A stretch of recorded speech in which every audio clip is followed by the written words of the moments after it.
Toshakhana case में गिरफ्तारी के बाद अटक जेल में कैद चेयरमैन पाकिस्तान तहरीक इंसाफ की सजा के खिलाफ इस्लामाबाद हाई कोर्ट में दायर दरखास्त पर अहम समाअत हुई, जिस दौरान चीफ जस्टिस आमिर फारूक ने रिमार्क्स दिए कि ये डिवीजन बेंच ट्रायल कोर्ट और सुप्रीम कोर्ट के दरमियान सैंडविच बन चुका है।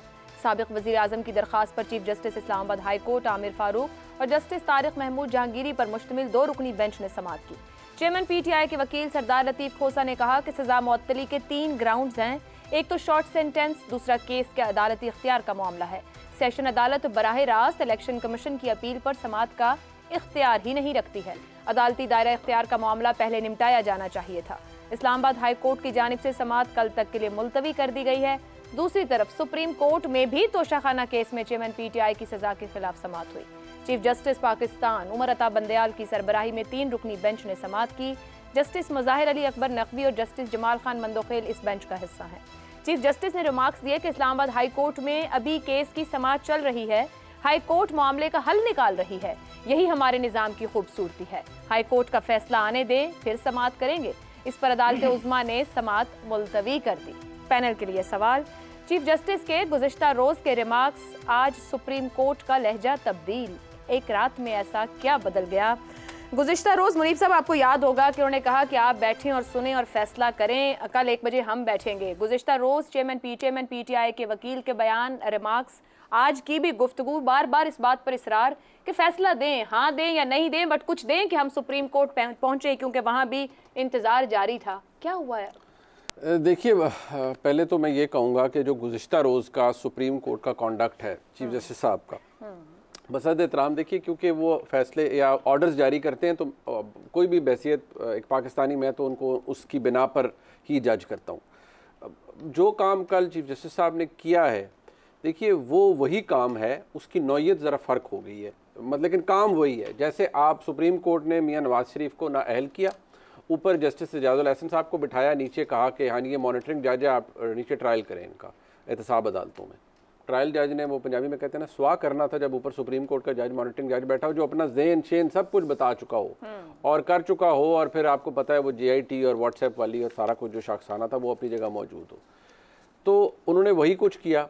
आज जब चीफ जस्टिस साहब ने गुज़िश्ता रोज़ का हुक्मनामा जारी किया, देखिए, ये बात अपनी जगह, मैं पहले रोज़ से कह रहा हूँ कि जो ट्रायल कोर्ट का फ़ैसला है उसके अंदर सुकम है, उसके अंदर प्रॉब्लम है, वो हर्डली दिया गया। ये मुतअद्दिद जगह पर मैं आपके प्रोग्राम में, अपने प्रोग्राम में, मुख्तलिफ फोरम्स के ऊपर ये बात अर्ज़ कर चुका हूँ कि उसके अंदर कानूनी सुकम है।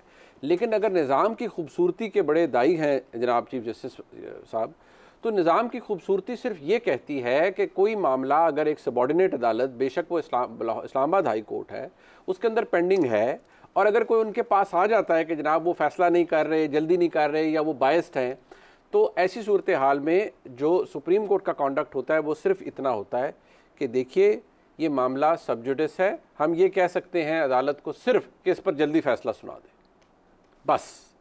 ना वो मेरिट डिस्कस करेंगे, ना टेक्निकल पॉइंट्स बताएंगे, ना ये कहेंगे ट्रायल कोर्ट के फैसले में गलती है, हो बेशक गलतियों से भरा हुआ हो फैसला, जो कि उसके अंदर गलतियां हैं, आप इस्लामाबाद हाई कोर्ट को अपना फैसला करने दें।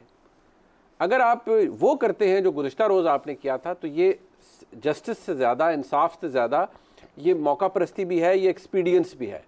और फिर उसके अंदर और वो जो फैक्टर नज़र आ जाते हैं कि इज़्ज़त माब चीफ जस्टिस साहब का जो ओहदा है वो उसके साथ भी इंसाफ नहीं फरमा रहे, और कई दफ़ा वो कुछ जज्बात के अंदर भी बहते हुए नज़र आए हैं पिछले कुछ अरसे के अंदर। तो जो कॉन्डक्ट कल चीफ जस्टिस साहब का था वो मौजूद था, उन्होंने जो करना था वो कर लिया, मतलब उन्होंने जो कला कमा करना था वो कर चुके हैं कल। आज तो बस वो कहते हैं ना, वो पंजाबी में हम कहते हैं गोंगलुओं से मिट्टी झाड़ रहे थे। आज मामला शायद अदालत में हो जाना था मुकम्मल, इस्लामाबाद हाई कोर्ट में नहीं हो सका, और कल नॉर्मली जुम्मे को डिविजनल बेंच नहीं बैठता इस्लामाबाद हाई कोर्ट में, लेकिन अब वहाँ बैठेंगे। और जो मुझे इतलात मिली है अब तक कि इलेक्शन कमीशन ने 2 वकला ऐड कर दिए हैं, यानी अशतर साहब साहब और इरफान कादिर साहब। अशतर साहब नहायत ज़ीरक वकील हैं, बड़े ज़बरदस्त तरीके से गुफ्तगू फरमाते हैं, लेकिन शुस्ता ज़ुबान इस्तेमाल करते हैं। इरफान कादिर साहब बड़े तगड़े और एग्रेसिव किस्म के वकील हैं। वो बातें इफ्तिखार चौधरी साहब की अदालत में कर जाते थे जो कुछ सोच भी नहीं सकता, तो उन्होंने अपना एक स्टांस बदल लिया है इलेक्शन कमीशन ने भी कल। तो सवाल सिर्फ इतना है कि चीफ जस्टिस साहब ने जो किया है वो उन्होंने खुद आइन के अंदर या हमारे मुल्क की जो निज़ाम इंसाफ है उसके अंदर जो एक ढांचा बना हुआ है उसको वायलेट किया है। और एक रात में कुछ तब्दील नहीं हुआ, उन्होंने बसात एहतराम आज सिर्फ गोंगलों से मिट्टी झाड़ी या रियलाइजेशन थी। लेकिन इस्लामाबाद हाई कोर्ट के चीफ जस्टिस अबसार साहब, उन्होंने कहा डिवीजन बेंच ट्रायल कोर्ट और सुप्रीम कोर्ट के दरमियान सैंडविच बन गया है। ये आज वहां रिमार्क्स दिए गए। क्या सुप्रीम कोर्ट के हमख्याल जजेस के रवैये के बायस अदलिया दबाव महसूस कर रही है? बिल्कुल कर रही है, और इसमें बदनामी अदलिया की है। मैंने कल भी आपको एग्जांपल दी थी, जावेद हाशमी साहब की प्रेस कॉन्फ्रेंस याद करवाई थी 2014 की। सर्कमस्टांशियल एविडेंस देख लें, जो कुछ जावेद हाशमी साहब ने कहा उस वक्त कि जर्नैलों ने कहा कि हमारे जजेस आ रहे हैं सुप्रीम कोर्ट में और वो सब चीज़ें संभाल लेंगे, वही हो रहा है। अब तक हो रहा है। बदकिस्मती सिर्फ ये है कि बीच में काजी फ़ायज़ ईसा साहब चीफ जस्टिस बने कि जिनको रिमूव करने की पूरी कोशिश की गई ताकि एजाजुल हसन साहब चीफ जस्टिस बन सकें उमर अता बंदयाल साहब के बाद, और उसके बाद ज़ाहिर है मुनीब अख्तर वो जिनके हैं वो तो आपको पता है। तो इंतज़ाम तो पूरा किया था और किया गया है। इसलिए ये जो बात है ना कि जी आज उनका रवैया बदल गया और कल हो गया, कोई नहीं बदला।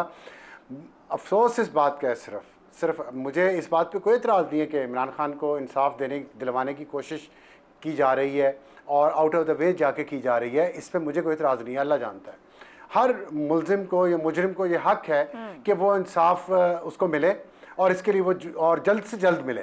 ये जो मैंने पहले भी नवाज शरीफ के बारे में भी ये बात कही है कि अगर उनके साथ बेइंसाफ़ी हुई है और वो इंसाफ चाहते हैं तो ये उनका हक है। इसी तरह अगर इमरान खान के साथ बेइंसाफ़ी हुई है, वो इंसाफ चाहते हैं, ये उनका हक है। आप एक इंसान के लिए जिसका ताल्लुक उस सियासी जमात से जिस सियासी जमात से आपको और आपके घर वालों का ताल्लुक है, तो आप उसके लिए तो आउट ऑफ द वे जा रहे हैं इंसाफ देने के लिए।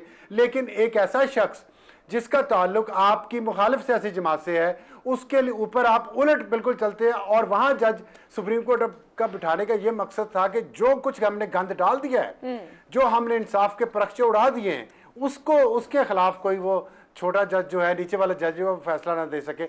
इनका 129वां नंबर है, पूरी दुनिया जानती है ये करप्ट है ये लोग। ठीक है अफसार साहब, ये 129 एक दिन में तो आया नहीं है, बड़ी मेहनत से 129 तक आए हैं। इदारे अपनी जगह मोहतरम है, लेकिन अंदर बैठी शख्सियात को भी ख्याल करने की जरूरत है। बिल्कुल ठीक है जी, ब्रेक का कहा जा रहा है, ब्रेक लेते हैं, ब्रेक से वापस आते हैं तो दीगर दोनों पैनलिस्ट की राय भी शामिल होगी। चीफ जस्टिस के गुज़िश्ता रोज के रिमार्क्स, आज सुप्रीम कोर्ट का लहजा तब्दील, एक रात में ऐसा क्या बदल गया, इस पे गुफ्तगू हो रही थी। ज़ैगम साहब, चेयरमैन पीटीआई को सुप्रीम कोर्ट से ही रिलीफ की आखिरी उम्मीद नजर आ रही थी। अगर रिलीफ ना मिला तो फिर आखिरी आसरा क्या हो सकता है?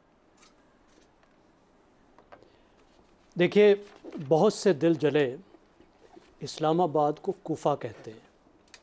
जो कूफे की बहुत सी सौगातें हैं, उस पे एक सौगात कूफा के काजी भी थे जो रातों रात राय बदल देते थे और ताकतवर लोगों की मंशा पर, उनकी ख्वाहिश पर फैसले करते थे। तो माजी में तो हमने देखा है, हमने बड़े बड़े लोगों की इन काजियों के हाथों गर्दनें कटती देखी हैं, जो कूफा के काजियों से रवैया मुख्तलिफ नहीं था। तो आपका सवाल तो ठीक है, लेकिन ये जो आज वाली बात है ये ज़रा मुख्तलिफ है।